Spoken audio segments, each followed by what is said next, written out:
what's up, y'all? It's G or Gari. I answer to both. On the internet, you can find me at Don't Undersalt, either here on YouTube or on Instagram. I've told you before and I'll tell you again. Every now and then, a dish comes into my life, and upon first bite, I'm hooked. I am in love and have to figure out how to keep that dish in my mouth and in my belly forever. In this case, it's chicken xacuti. Chicken xacuti is a really yummy, warm, coconutty chicken curry that I learned how to make when I was in Goa, a western state in India that you can basically think of as tropical paradise. Let's get started. We're gonna start with our chicken. Now, you may have heard before that bone-in chicken tastes way more flavorful than chicken without the bone. I 100% agree with that. If you wanna make this with chicken breast, that's your dumbass prerogative, but I'll be using dark meat with the bone in. Add that into the bowl. Now we're gonna marinate it. Very simple, just a paste of ginger and garlic. For my ginger garlic paste, I use a 2-to-1 ratio, 2 garlics, 1 ginger. Just throw that in. Now you can certainly use a spoon. You can also put gloves on your hands. I like to get my hands dirty, so I'm just getting right on in there. With a little bit of salt, and then just massage all of that ginger and garlic right into the chicken. Get it on every single piece. Now that the chicken is marinated, let me take you on a tour of the spice tray. We've got some cloves, some nutmeg, some pods of the star anise, some whole coriander, a blade of mace, some cumin, black peppercorns, and some broken pieces of cinnamon. We start with a hot pan, add in a little bit of coconut oil. If you don't have coconut oil, you can use any neutral oil or desi ghee. The coconut does give it a little bit more of that coconutty flavor, obviously. When the oil is hot, you'll add in your red chilies. Once those start to puff up and turn brown, you'll add your spices in the following order. They're starting to sizzle in the pan already. We're just gonna get them moving around. Red chilies are a staple in Indian cooking. The types people use depend on where in the country they are, but a Kashmiri chili or some local variation seems to be everywhere. See, they're already starting to burst up a little bit. At this point, I'm gonna add in some onion. Listen to that sizzle. All right, so we're really just gonna get the spices and the onions working together. Now that the onions and the spices are working in the pan, I'm gonna add in some red chilies. Again, I'm using the standard Indian red Kashmiri chili. I want this to be a little spicy because this curry is in fact for me, not for someone else, so I can load up on the heat. All right. Now that the chilies are nicely incorporated with the onions and all the other masalas, we're gonna add in our fresh coconut. Now we just wanna work all of this together in the pan till the coconut becomes a nice toasty brown. It's gonna take a couple minutes, and you definitely wanna keep your eyes on it, continuing to move it around so it doesn't burn. So I learned how to make this chicken xacuti dish at Rita's Goan Gourmet.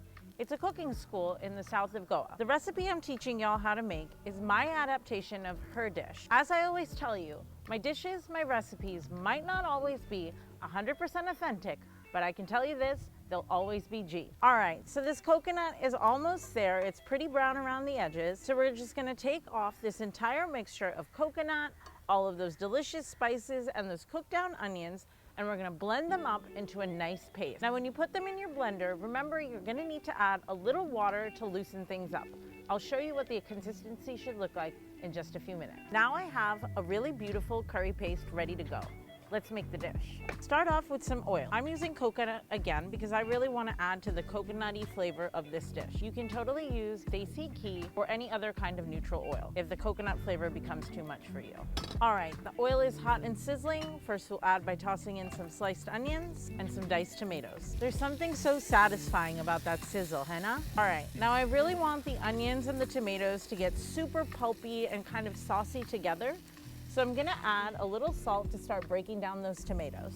Keep it moving in the pan. You can really use the back of your spoon, wooden spoon, not metal, to break down those tomatoes into that pulpy goodness. Now we're just gonna let it cook down until the onions and tomatoes become one. Now that the onions and tomatoes have had a chance to cook down together and get really nice and saucy in the pan, we're gonna add in the chicken. So I'm just gonna move all the tomatoes and onions to the edge of the pan like this, so I give the chicken a little place to sear. Remember, we marinated this earlier with ginger and garlic paste. Add those bad boys in.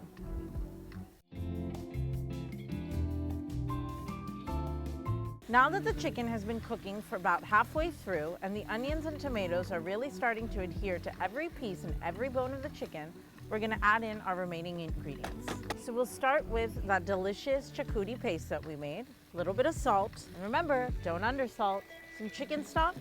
Now I'm using homemade chicken stock. If you don't happen to have that on hand, you can use store-bought. You can also use water with a little bit of chicken bouillon cube mixed into there. Now, what I really love about chicken Xacuti is you can use this paste for chicken, obviously. You can also make the same curry with vegetables, with fish, or with prawns. I'm pretty sure you can do it with red meat as well. Maybe one day we'll try it with pork. So now that the stock is incorporated in with the paste, we're gonna finish it off with some coconut milk. Give it one final stir, and then you wanna cover it to let it cook all the way through. All right, y'all, let's give it a taste. So today I'm eating it with fresh roti made at home. You can eat it served over rice. I can't wait to try it with a Parker roll. That's definitely what I'm gonna do when I'm back home in America. This is pretty dang. Really great flavor from the coconut. The tomatoes add a little sweetness, as does the coconut milk. And I really like this blend of masalas. I'm definitely gonna try making it again. I may even try to get my hands on the Goan red chilies. Somehow, I don't think my version today was as red as the one I made with Rita. As always, my version of this recipe is in the comments. All of the quantities listed out are exactly what Rita told me to use, so I won't steer you wrong there. I've just broken down the recipe a little bit more to give you a better idea of how to go through the masalas and when to add what and what to do next. So go ahead, give it a peep, give it a try, and of course, always tell me how it turns out. If you have questions, or better yet, if you have tips for me on how to make my chicken Xacuti even better the next time, please feel free to drop a line. And as always, folks, don't undersalt.